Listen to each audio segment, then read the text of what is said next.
तर उद्धव ठाकरे अमित साटम राजकीय वाद आता पेटण्याची शक्यता आहे, कारण अमित साटम यांची आज मालाडमध्ये सभा होते. कोकणी मतदारांसोबत ते संवाद साधणार आहेत. उद्धव ठाकरेंनी कोकणी मतदारांचा अपमान केल्याचं साटमांनी म्हटलंय.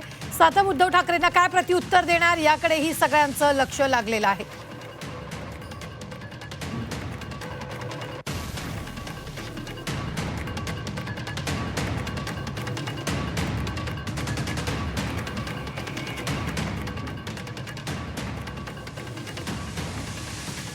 धर्म, आता तुम्ही म्हणाला की विशिष्ट जातीला, आता त्यांची जात कोणाला माहिती आहे? कोणी त्या जातीवर गेलं आणि त्यांच्याबद्दलच बोललंय कशावरनं? उद्धव साहेब बोलताना काय बोलले त्यांनी रिपीट केलं, काय म्हणाल तुम्ही? चाटम. मी परत म्हणतोय चाटम.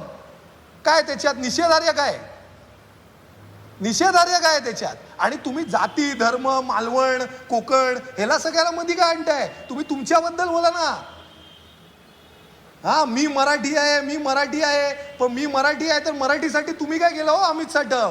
तुम्ही मराठी एका अभियंताला कशा प्रकारे शिव्या दिल्या आहेत, कशा प्रकारे तुम्ही किती सुसंस्कृत आहात हे महाराष्ट्राला पूर्ण तुम्ही संपूर्ण दाखवून दिलेलं आहे.